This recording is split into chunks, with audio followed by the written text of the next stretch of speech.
All right, welcome to the Market Analysis Masterclass, all you fabulous folks. All right, so let's get right into it.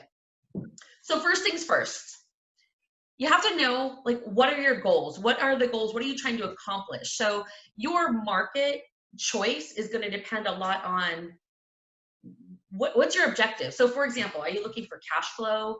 Are you going for appreciation? Are you trying to get cash flow right now?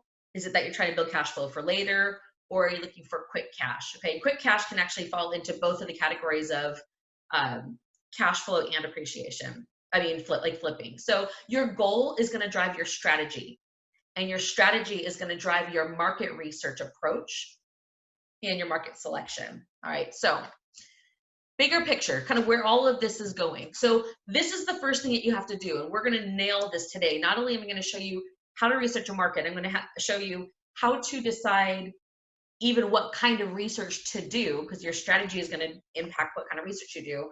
But then once you've picked a market for whatever your strategy is going to be, and we're going to focus more on the cash flow side of it, but I am going to cover both. I want you to understand like where that stands as far as the whole picture. So once you select a market, your next thing is going to be building your team, then lead generation, then calculating the correct offer depending on what your exit strategy is. Your due diligence, finding the money, pre-closing, which is pulling all the pieces together before the actual close, and then closing the deal remotely. And then once you're closed, depending on what your exit strategy is, it's going to be managing the team, whether that be a contractor because there's rehab involved, or whether it's managing the property manager because it's just a rental. All right, so this is the very first foundational stage that's going to drive everything else.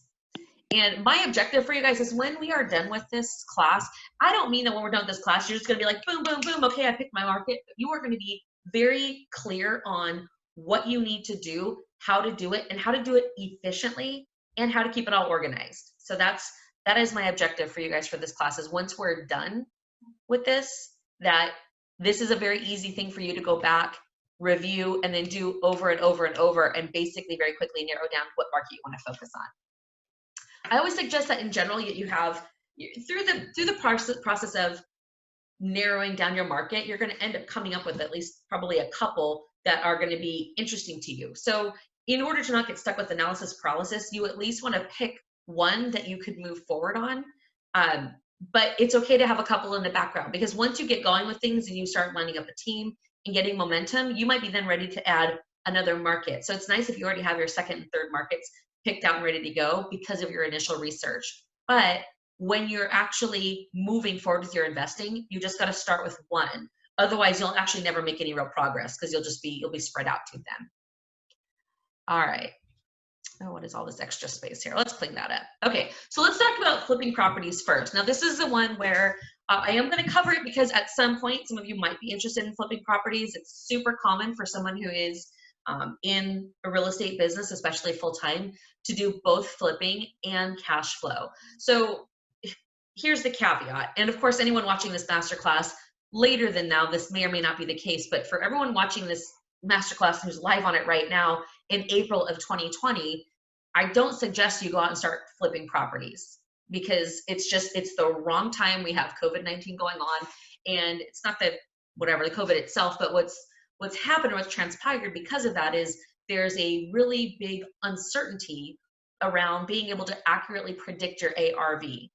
Okay, so I can't say, oh, I'm pretty sure that this house is going to sell for $300,000 because that exact same house on the exact same block sold for that a month and a half ago. Where normally that'd be like, oh, perfect comp. But right now, the situation was different. The market situation was different. So we really can't even rely on really recent comps to predict the future sales price. So as of this moment, I don't suggest doing flipping. But depending on when you're consuming this video, it might be in the future. If the market is more stabilized, then this is how you're going to do the research. So I still want to show you guys, because at some point you might come back and be like, okay, I think it's time, and I want you to come back to this training and be able to use this. So we're going to start with that, and then I'm going to move into the other. Okay, so generally speaking, with flipping, now this is my own personal, so I'm going to teach you from the way that Jennifer and I do it, and I will explain why. But generally speaking, if you're talking about flipping properties, what I suggest you do is focus on areas. So when you're talking about picking a market, you want to be in markets and then areas within markets that have ARVs that are higher than 250,000. That's not a hard and fast rule. It doesn't have to be over 250, but generally speaking, over 250,000, you want to have a profit after paying for all your funding costs and everything else. You want to have a profit that's at least $25,000, right?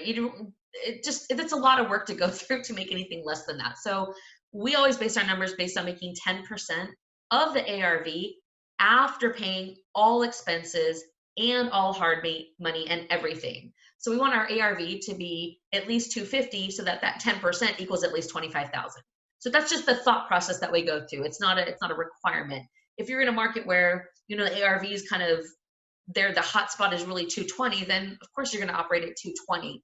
But that's the thought process behind it.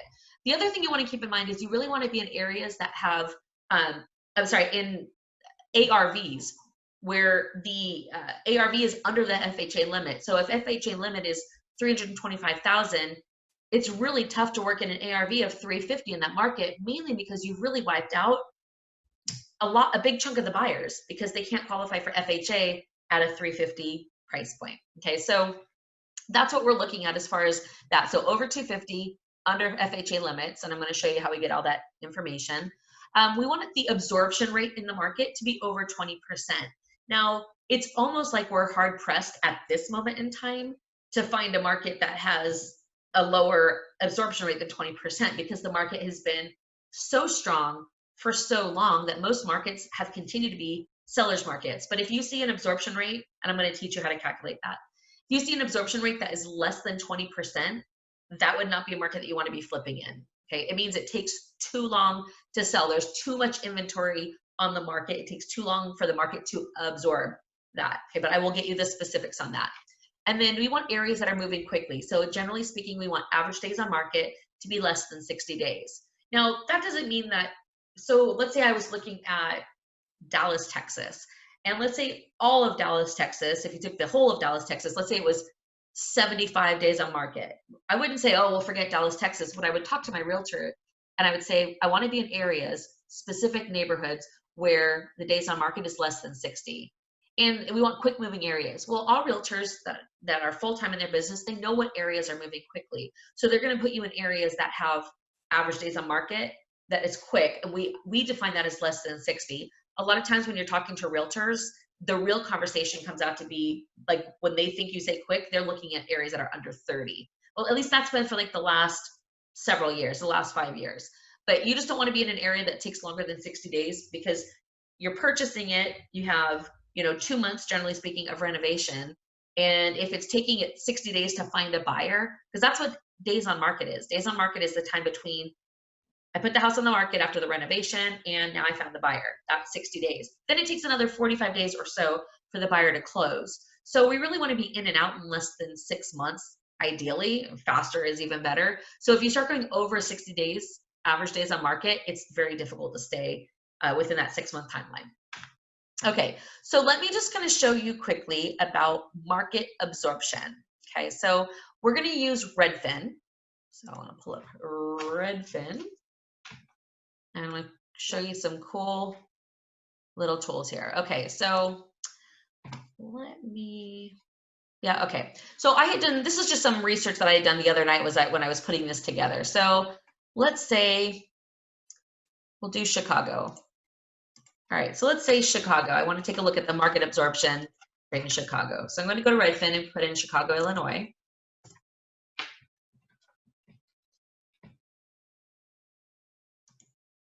Okay, so what happens was when you pull up Redfin, the first thing that it defaults to is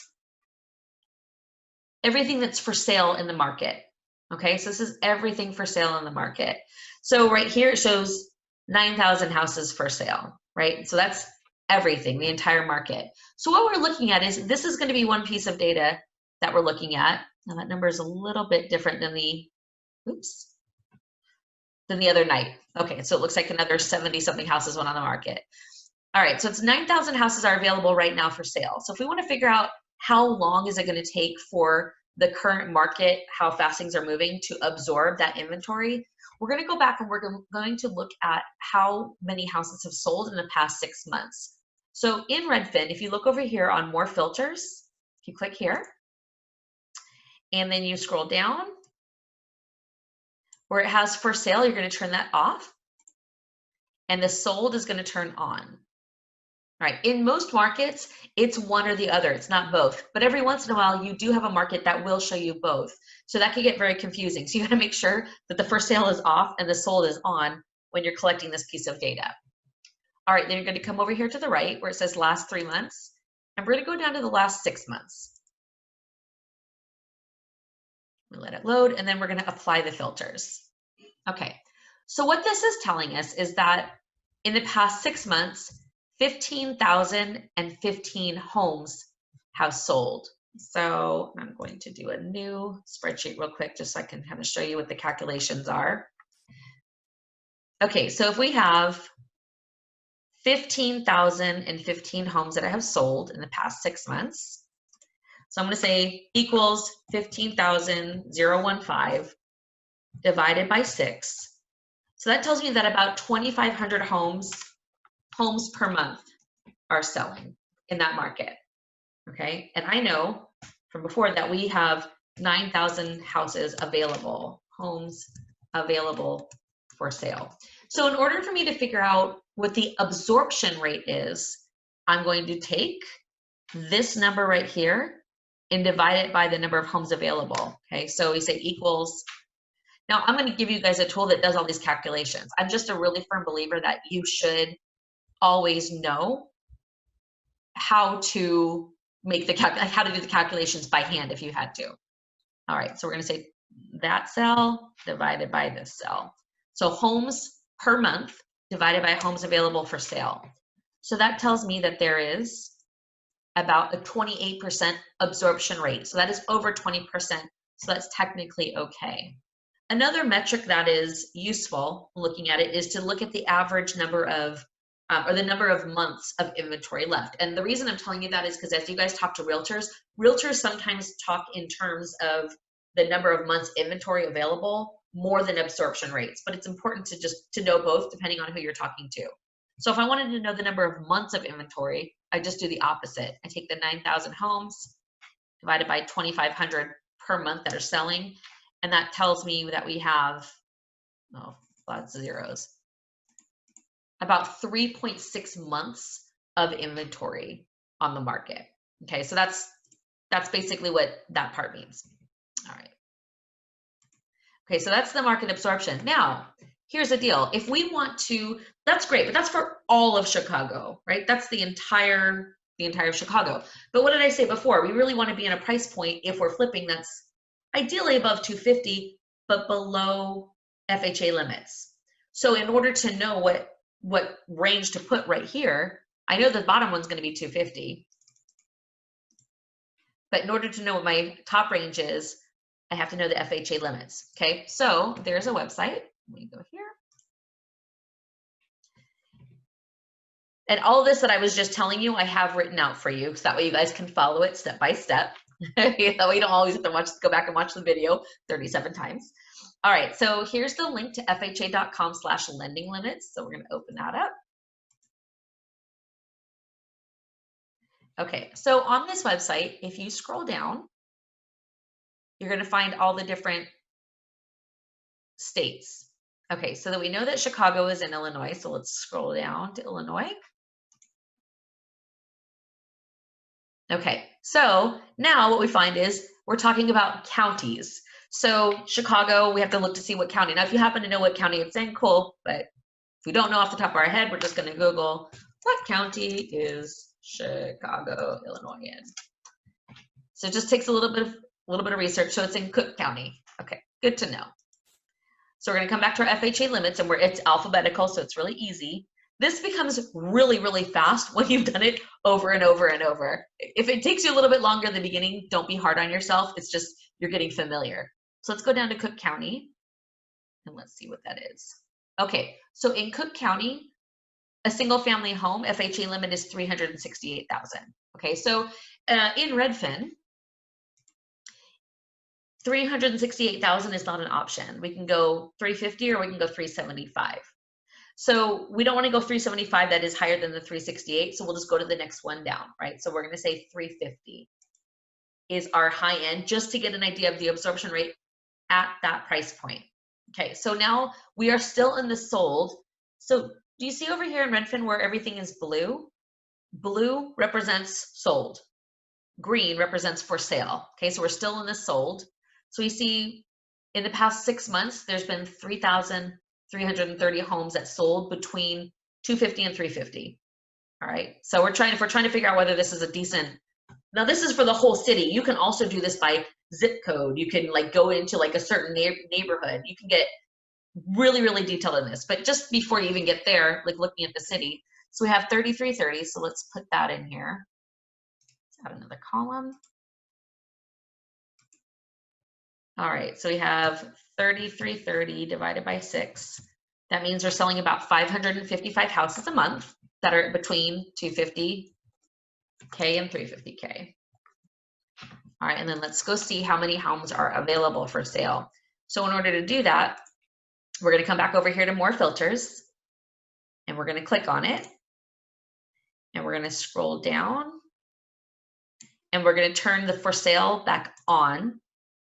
All right, and it looked like it turned off the for sale off automatically. I mean, the sold off automatically. And we're going to hit apply filters down at the bottom right. Okay, and so what we see is there's 1,365 homes that are for sale right now that are between that price point. Did I just say that right? 1,365, yes. Okay, so let's just see what that looks like. Okay, so interesting, this is, oh my, wow. Got some extra letters in there. Okay, so we have a 40% absorption rate in the 250 to 350 price point. So that's, from a flipping standpoint, that would be a good sign. Like if we weren't in this current market situation, that would actually be like that looks pretty decent. The other thing we see is 2.5, that's the number of months inventory. Okay, so with absorption rate, higher is better. With number of months of inventory, lower is better. Okay, so that just gives you an idea for when you're going through and looking at a market for flipping, if you ever decided to do that, that is how you can kind of look at, does this even make sense? Now I'm going to show you, go back up a little bit. So when I was doing some research on sex, I wanted you to have somewhat recent data. So I pulled, I don't know, 15 cities or so, and just kind of random cities, and I pulled all of this information. So what I want to show you, just kind of at a high level, like what stands out. So because looking at the number of properties for sale doesn't really say anything. I can look at Alexandria, Virginia, compared to Chicago, Oklahoma, but the reality is those are two geographically very different size areas. And it doesn't matter the number of properties, it's the number of properties compared to how many are selling, right? So in Alexandria, Virginia, 2,500 sold in the last 6 months and only 460 are available for sale right now. That gives it an absorption rate of 91%. So if I'm looking at a market to flip in, that would be very compelling. The only reason I even pulled that one is because one of our mastermind students has a flip that they were already closing on before COVID-19 started. So I decided to go ahead and pull that up as part of this research. And I'm like, well, I mean, they don't have very much on the market for what's going, for how many properties are available. So they have a very high absorption rate. So that's a good sign. And then on the other side of it, the number of months inventory, they only have 1 month of inventory. That would be considered a very, very much a seller's market. Okay, the lower the number, the more of it's a seller's market. Now you got Indianapolis is at, 2, you've got a good absorption rate. So Chicago's edging up on, 3.5 months. That's still considered a seller's market, but you could see if you're comparing one market to another, you'd be like, oh wow, this is definitely more compelling than this. And even this one is more compelling because there's just less inventory available. That means your house, there's fewer houses that you're competing with as far as selling yours. Okay, and then you could do the same thing with the absorption rate. There's a lot higher absorption rate, start getting lower and lower. Now, do you notice any outliers in this one, Aaron? I know, right? So here we have, this is the only one, which is actually very surprising to me, but it just is reflective of, we've been the market has been strong for so long that even without COVID-19, a correction has been coming. So it was either maybe that or something else, because it's really unusual for the market to be that strong, or for the entire US to be a seller's market for as long as it has been. But so I was actually expecting to see more that were under 20%, but the only one that showed of the markets I picked happened to be Detroit. So Detroit is just a little bit under 20, but you can see like the average month of, or the month of inventory is almost 6 months. That means there's a lot of houses in the market and not as many people buying them, as opposed to Spokane, Washington, there's only 1 and a little bit months of inventory. So if your house happens to be on the market, you're not competing with very many. In Detroit, you're competing with a lot more compared to how many are selling. Okay, so I just wanted to show you, just so you can see the difference. Yes.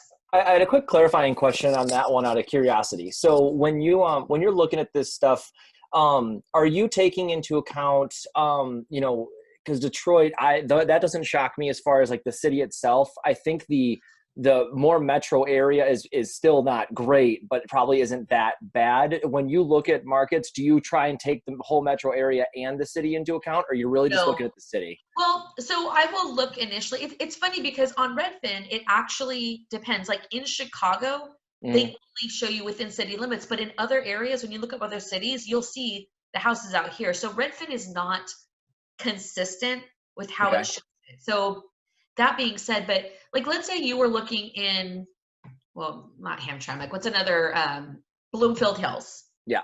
Okay, so then you would just look up Bloomfield Hills. Like I would suggest, like it's fine to look at the metro just to see generally what's going on, but more important than that is going to be this down here.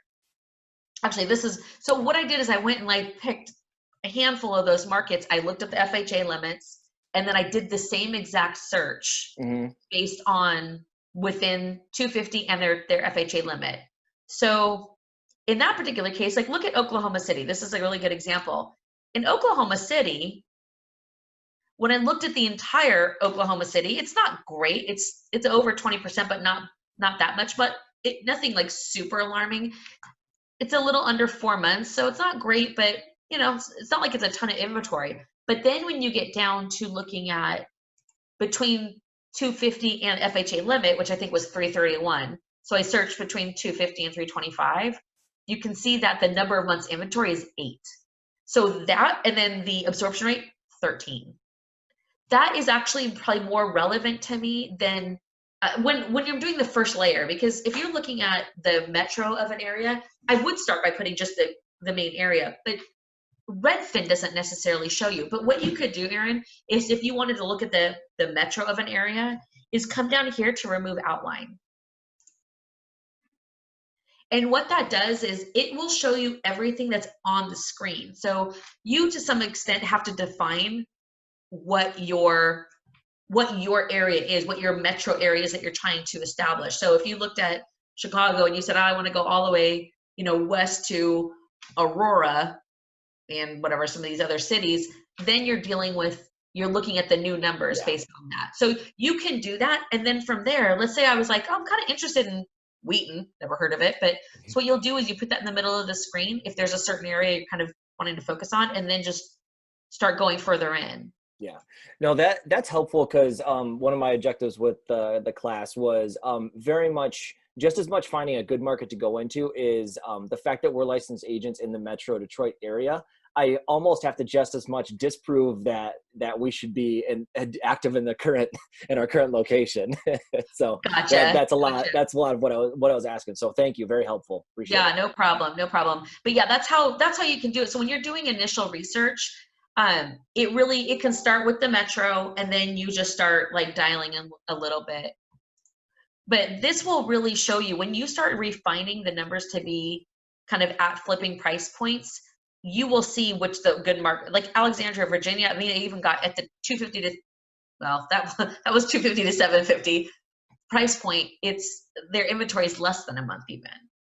But you can see like these two really stuck out, but everywhere else, like between those price points, it's been good.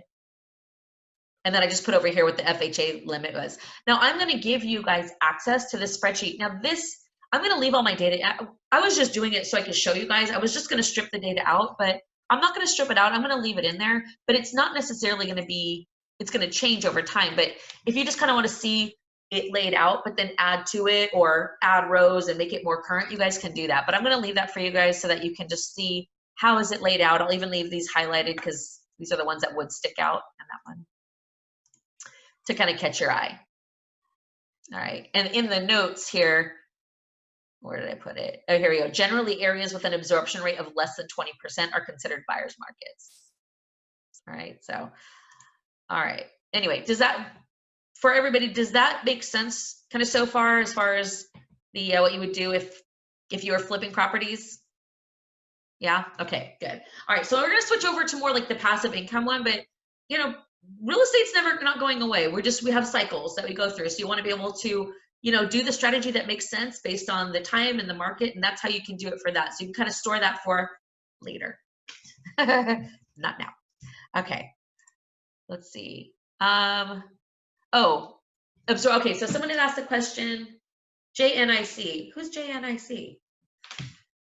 I think that's Jeff Nichols. Oh, you're just on one audio and one, okay, because I was like, that seems like it'd be Jeff Nichols, but I see your face. Okay, so absorption rate is how quickly the current inventory can be absorbed by the current market pool.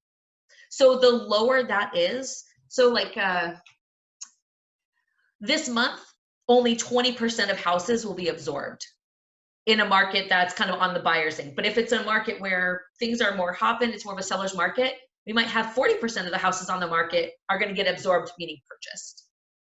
That's what that means. It's just how quickly they come in. And then the opposite side of it is the number of months inventory. So if I only have 1.5 months of inventory, that means between now and 45 days from now, in theory, every house on the market will be purchased. Well, that's a nice position to be in when you're a seller. Not so much if you're a buyer. So that's what that means. Absorption rate is how quickly things are going to come off the market. All right, so let's swap over to the passive side of things now. All right, because it's just the research is really different. That's why I said you really have to know what your exit strategy is before you even start this, because when we get into the passive income stuff, totally different.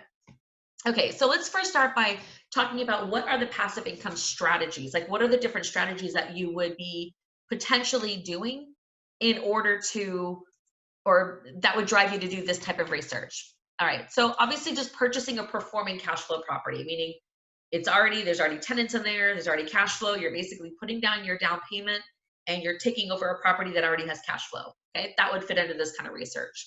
Another one would be the BRRR strategy, or the BRRR strategy, where you're purchasing a fixer-upper, you're doing a renovation on it, you're getting it rented and putting a tenant in there, and then you're refinancing it.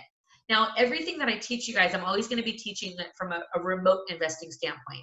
Obviously, if you happen to live in an area where the numbers work for rentals where you live, you can still apply those strategies here.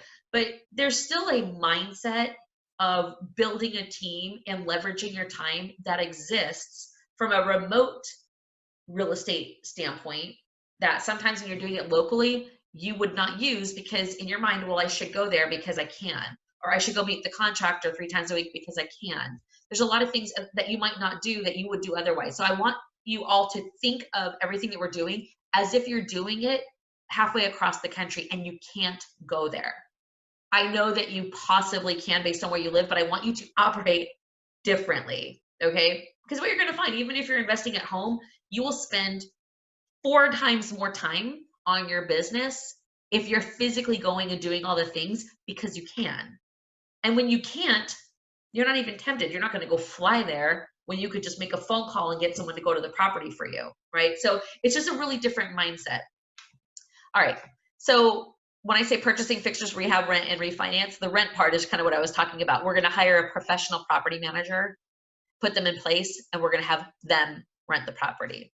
All right, another strategy is the investor flip. So when I talked about I wouldn't suggest doing flips right now. What I mean is retail flip. So I absolutely do not suggest you're going to buy a property that you're going to put back on the market for retail, because we don't know what the ARV is going to be. Like, maybe give it a few months and we'll know, but right now, no clue.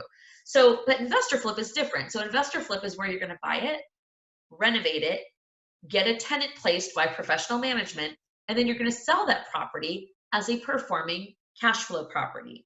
Okay, that's called, well, that's what I call investor flip. I don't know if there's any specific name to it. I did a quick class earlier in the year, and I called it the BRRS class because I was like, well, it's like BRRR, except you S it instead of R it. You sell it instead of refinance it. All right, so that's a strategy that you would use this kind of research for as well, because again, we're looking for markets that make sense for rental.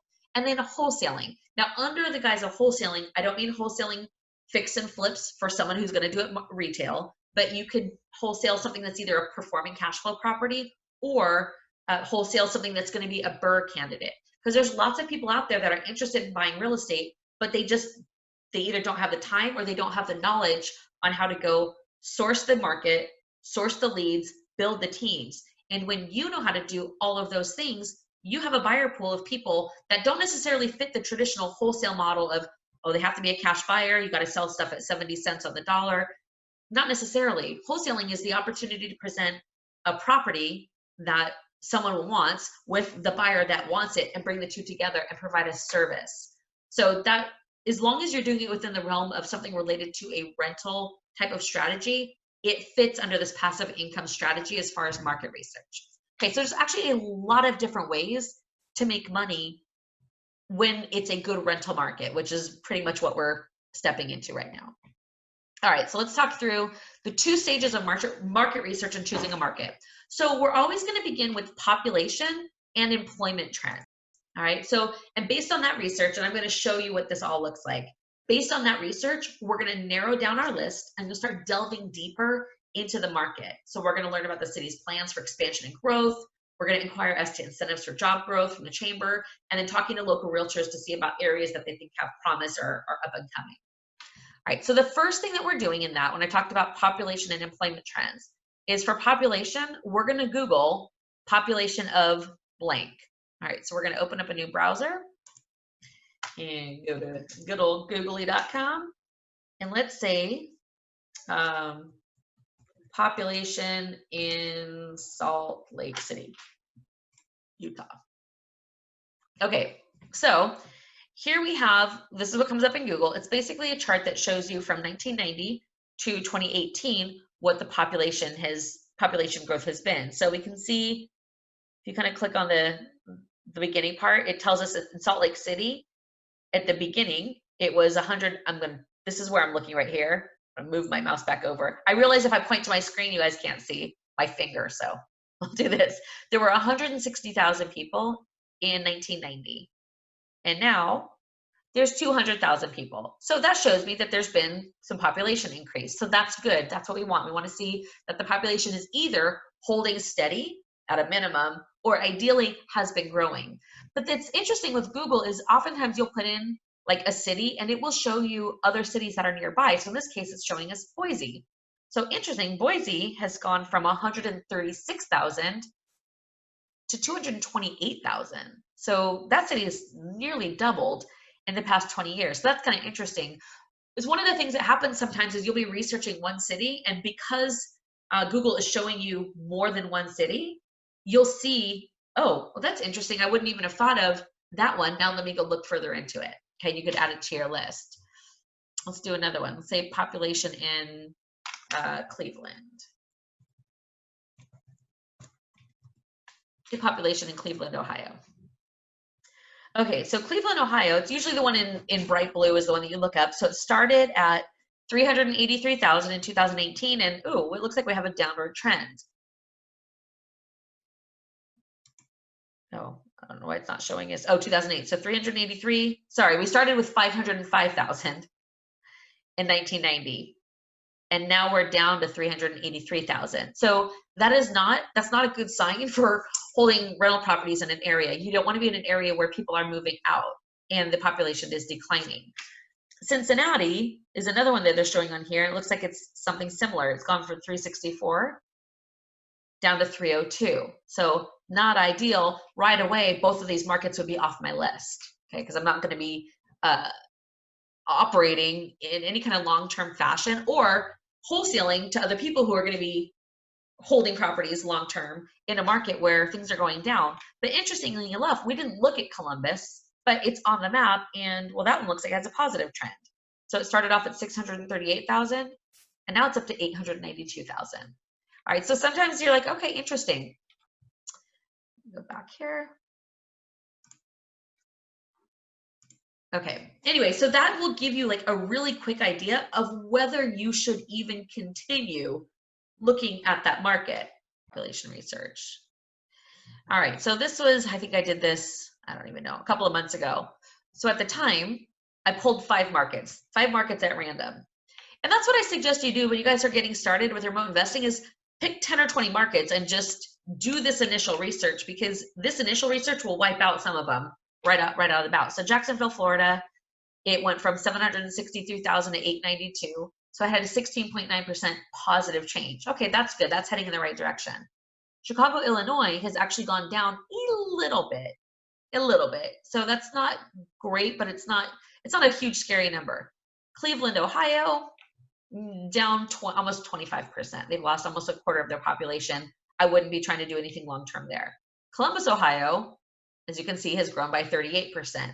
Detroit, in the last 20 years, has gone to, now this is Detroit proper, not metro, has gone down from 1 million down to 675,000. So it's gone down by 35%.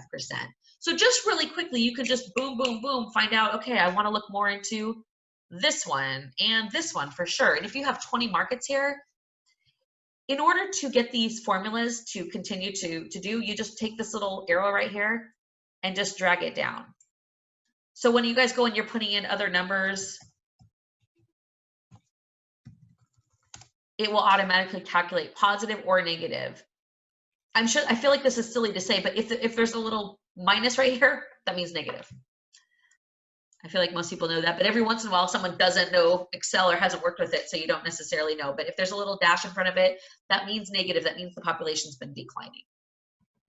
All right, so that's the first thing we're going to do is just the population research. Now, the other thing is you want to see that you have not only the positive population trend, but you want to have a population of at least 100,000 people, ideally over 200,000. And the reason you want that is the more people there are, and this is really for any strategy, whether you're doing rental or you're doing flipping, the more people there are to buy or rent your homes that you're putting on the market, the less risk you have of having vacancy or holding onto a property longer. So some people, when they want to invest like where they live, but they live in a town there's 40,000 people, the risk is actually higher in places like that because there's just simply not as many people available to rent or purchase the homes that you're making available. So ideally, you're going to see over 200,000 as far as a population in an area.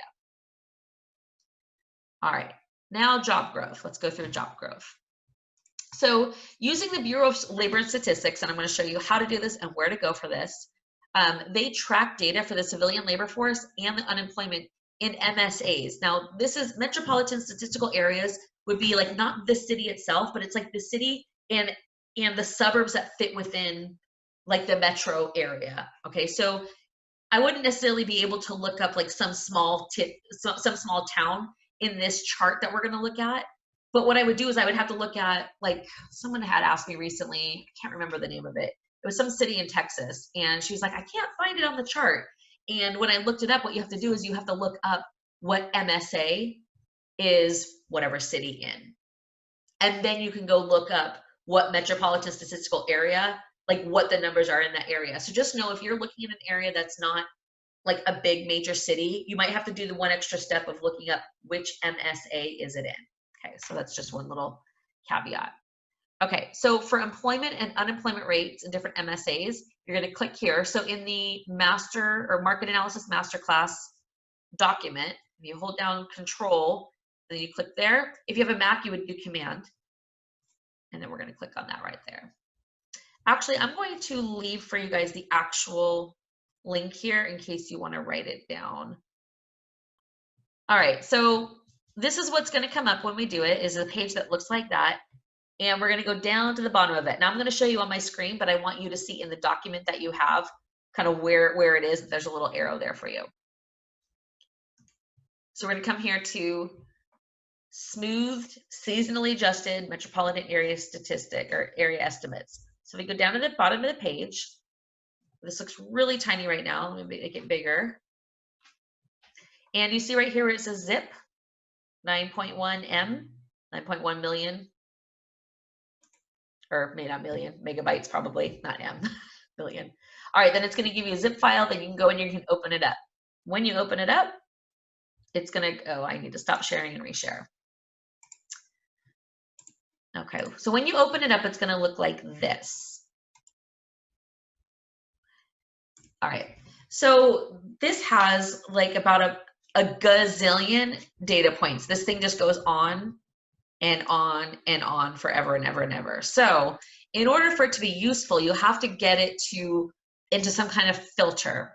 It doesn't always behave the first time. So I will give you that just because I've experienced that myself.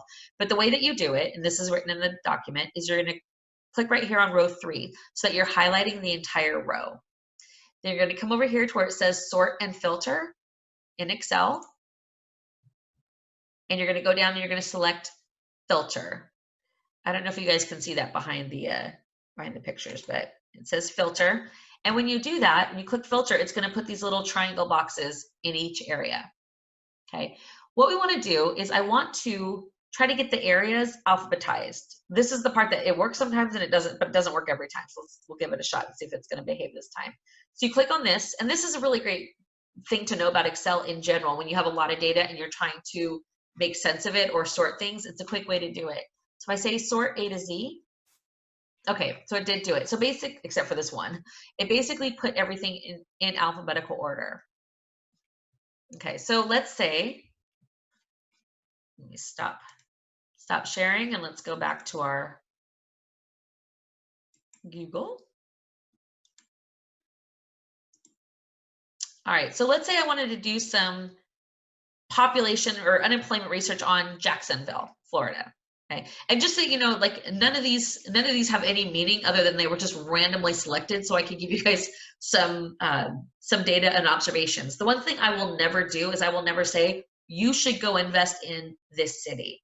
If anything, the only thing I'd ever do is say, well, you might want to be careful here because of this reason, but that's only if there's something like pretty significant. But I'm never going to say go invest here. You should always understand how to make that determination for yourself. So just make sure that when you're looking at this list, you know they're just randomly selected to show you how things are calculated and how to look it up. So let's look up Jacksonville, Florida. Okay, so Jacksonville, Florida, we saw that we had a population trend because frankly, I wouldn't be doing this next step unless there was a positive population trend. If there's negative, I wouldn't even be bothering to do this, okay? So we'll use Jacksonville as our example here.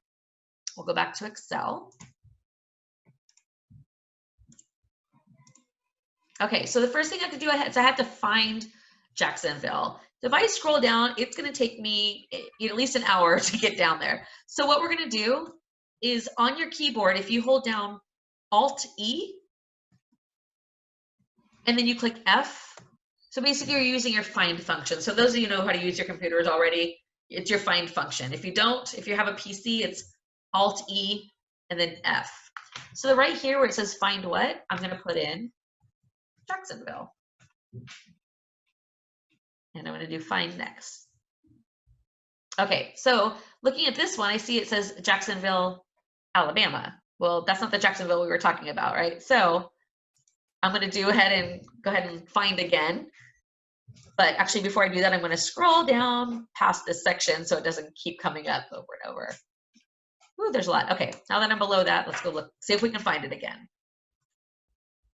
Okay, there we go, Jacksonville, Florida. Sometimes you guys are going to find that there's multiple ones, and nothing that we do in real estate is neat and clean. Everything is messy. Like, it feels like literally everything.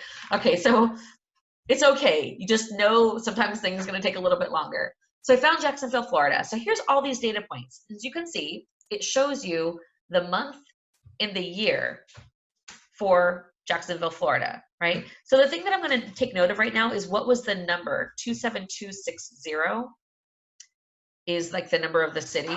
So I'm going to go back up to the top real quick just so I can show you what things we're looking for. So we have employment and we have unemployment. We have unemployment rate. The unemployment rate is really the thing that I look at because it's the easiest way for me to just quickly see, are we on a positive trend or a negative trend? Okay, so this is what, I wonder if I could just lock these real quick. We can look at them. Well, Formulas, page layout. Well, now I can't figure out where to lock it. Okay, I guess we'll just know that J is going to be unemployment rate. All right, so I'm going to go back and I'm going to find the 27260, which was the area code. No, that's not it. Okay, there we go. Okay, so now we're back to Jacksonville, Florida. So this is really the number I'm looking at, 5.2. So that's 5.2% unemployment, and that was in January of 1990. Now this is 20 years ago. That's not really that relevant. So let's go ahead and scroll down to maybe like 10 years ago, 2000. So what I suggest that you do when you're doing this kind of work is just look at what some of the trends are. Let me show you the way that I have it set up on my spreadsheet. Okay. All right, so this is the way that I do it, just because it gives me a couple of data points. Oh, looks like I already did Jacksonville, Florida. Okay, cool.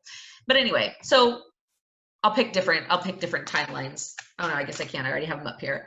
You guys can change the timelines that are up here if you want to, but it gives you kind of every few years so that you can see like a general trend. All right, so we're Jacksonville, Florida. We're looking for June 2011.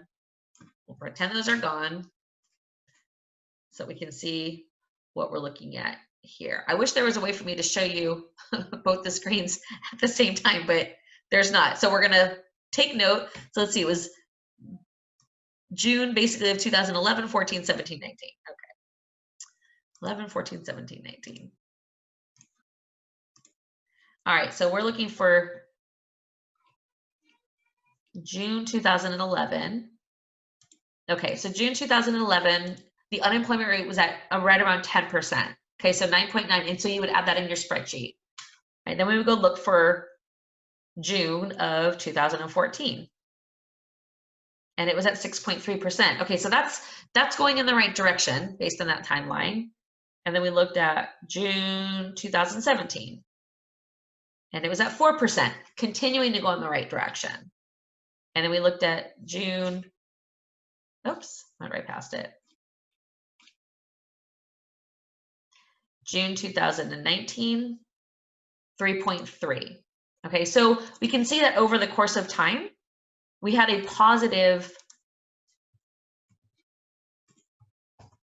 trend. So it started at 9.9, went down to 6.3, then to 4, then to 3.3, and overall I could say it's decreasing. Okay, so if it's been decreasing, I'm seeing like a positive trend, positive meaning it's good for the market, move on to detailed research, I put yes here.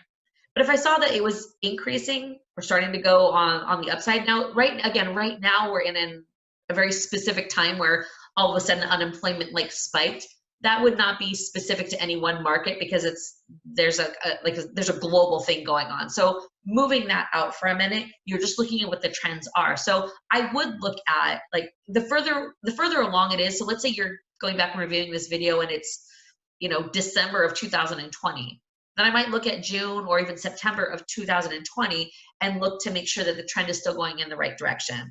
Because how strong the market has been for so long, we have generally seen in almost every single market in the US a positive trend in unemployment, meaning it's been getting lower and lower and lower. Well, as we go through economic shifts, we'll start seeing that some markets are going to start having increasing trends in unemployment and others will have decreasing trends or will holding steady. So it's just something to compare against. So if you picked, 20 markets and you narrowed it down to, 8 that seem to have good population trends that you liked, then you went and did this detailed research, that might help you narrow it down to another, 3 to 5. And then you can pick those and then go do the more detailed research that I'm going to teach you about next. Okay, so that's the unemployment rate that we're looking at and how to do it. In this market analysis sheet, and right down here I was explaining to you guys how to actually do all those things. Double click to open the spreadsheet, highlight row 3, add a filter, sort by area, FIPS code. And then I literally wrote all the steps I told you. I wrote them out here also. Okay, so now the next set of research that you're going to do when you're digging in is you're going to call the city, you're going to ask for the development department, and you're going to ask what are they focused on improving and expanding. So this will be one. So if we were here, and let's say we had 5 or 6 markets, and the one we picked was Columbus, Ohio. All right, let's say that's the one I was going to start with. I'm only going to do all this stuff I'm about to tell you in that one market. If I then decide, you know what, that's the market I'm going to start with, and usually if you've gotten to this point, it's very unlikely you're going to go do detailed research and decide, no, I don't like this market after all. Usually you just start getting more and more ingrained and falling in love, and not love, but you start going further in. So you kind of want to pick the market that you feel, based on your initial research, that you feel the strongest about, because you're probably going to do all this research only for that market, at least initially, probably for the first several months. It's only when you're getting ready to expand into another market that you would come back to your list and then start digging in and doing the stuff I'm about to tell you, because that stuff is a lot more time consuming. So you're calling the city, you're going to look for, they call it different things in different cities, but basically what you're looking at is their comprehensive plan. That's what it's most commonly called.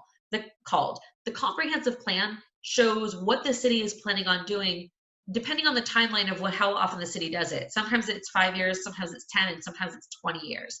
But you want to look at what the comprehensive plan is. That's going to give you an idea of where the city is investing in their infrastructure in the city. And that can sometimes give you a heads up on areas that, like, it might not be super great now, but it's reasonable now, but you can see that the city's putting a lot of money into it. So it's an area that stands a chance of having a higher amount of appreciation down the line. Now, we're not going to make a purchasing decision based solely on appreciation. We are never doing that. That is actually just gambling. But if you evaluate it from a cash flow standpoint and it works for cash flow, and you can see that, hey, there's some promise in the area, that's just a win-win. I'm going to stop sharing this so I can tell you guys a story and see your faces. So let me give you an example of this. So we invest right now in Indianapolis is where we have our holds. We've invested in 14 different states over the past 17 years. Indy is where we're the most active right now.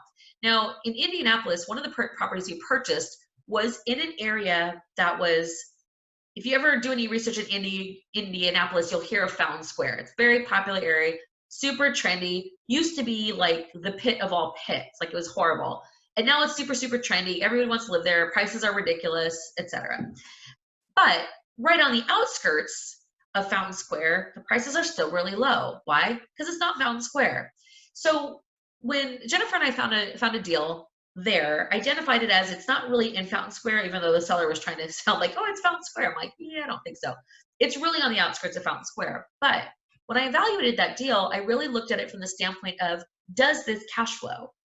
And it cash flowed, decent amount. It fit our criteria. But what was most compelling to me about that deal was that I was like, if the path of progress continues moving out, the value of that property is also going to go up. But if it doesn't, I'm still fine because it cash flows. Okay, that's the type of thought process that you're going through when you're evaluating a property once you've identified a market that you're into. There's another area in Indianapolis where there's this, they call it the 10th Street Corridor. 10th Street Corridor is like ghetto city forever. And the thing that's crazy about it is it leads literally right into downtown. So the fact that it's such a ghetto is perplexing. But gentrification has happened along 10th Street Corridor in different spots. So you have a spot right here. So here's, let's say downtown is over here, and you got 10th Street Corridor going into it. This area has gentrified right by downtown, and this area over here has, but this middle section hasn't. So that was an area of focus for us, because hey, you know what, the area is, it's okay, it's blue collar area. The values are on the low side, but the rents are pretty high. They're really high compared to the purchase prices. And, so they work great for cash flow. But if they end up gentrifying and then the values do go up there and the areas come in, we're going to be able to enjoy a lot of appreciation in those areas also. But if we don't, we're still good. Okay. So we don't ever buy anything based on appreciation. I buy it for cash flow, but I am more strategic in where I purchase it based on, you know what, we could actually have some nice appreciation here over the next 5 or 10 years also, if the area continues to expand. Okay, so that's just kind of like a mindset standpoint. And that's the kind of thing that you find out from calling the city, talking to people, and finding out what's going on. All right, let me bring it. Stacey, what would be a couple things that you would want to hear when you do call the city? I know you asked, generally speaking, what kind of plans that they have, but what would be some cool things that you would want to hear that would make you feel better about investing? Well, it's not really the city itself. So it would be like, it's not what the city is going to specifically tell you. I realize it says ask where they're focusing on improving, expanding. That information is usually in their comprehensive plan. But if you can't get a hold of that for some reason and you're just talking to someone, the way that you position it is, look, I'm an investor and I'm looking at bringing some money into the area. We're expanding our markets and we really like what you guys have going on overall as a market. And I'd just like to know more about it. You know, if we're going to bring our investment dollars in, I'd like to know, like, where are you guys focusing? What are you excited about? Where do you see the city going, or where do you have planning to put money into the city? Like, that's the kind of thing. And Okay.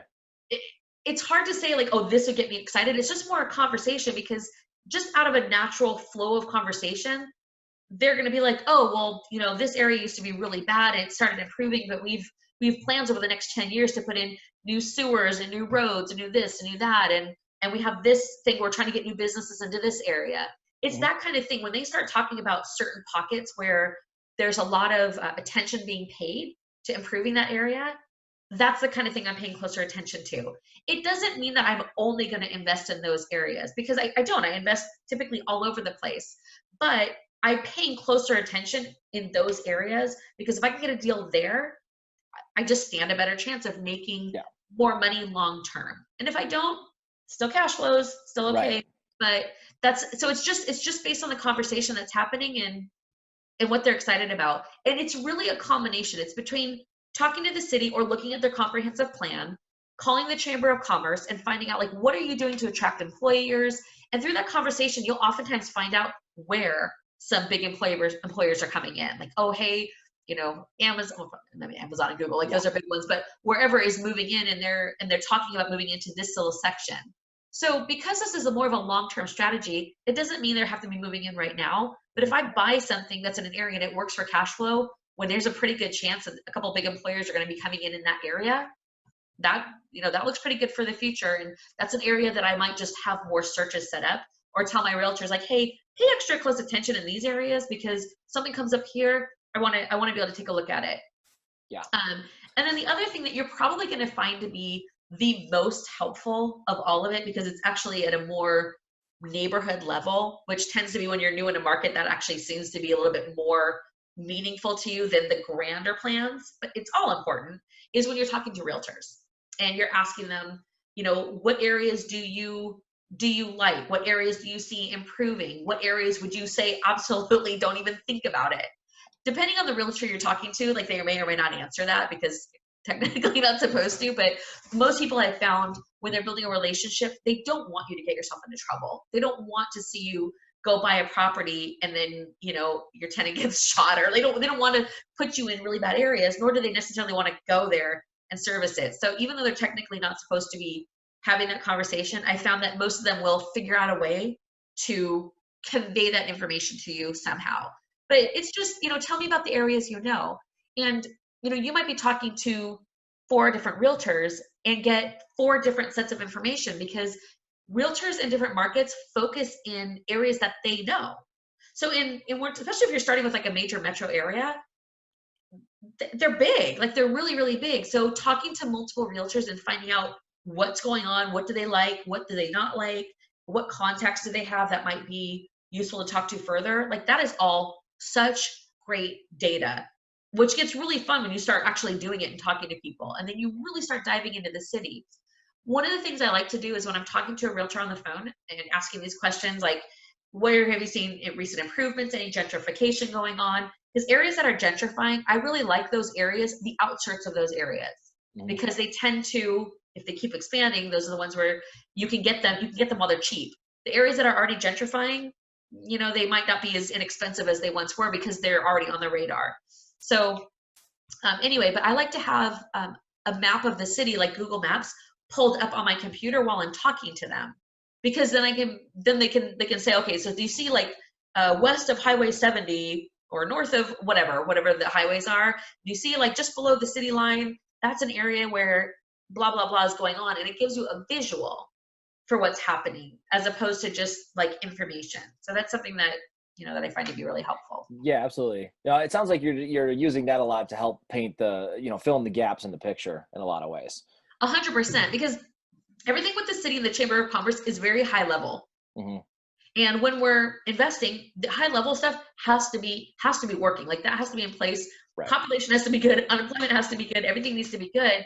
But when it comes down to making an actual property purchase, that is a lot more in the weeds and a lot more details. And that's where the realtors really play a super important part in helping you get to know the areas that you should be paying attention to and the ones that you should be steering clear of. Gotcha.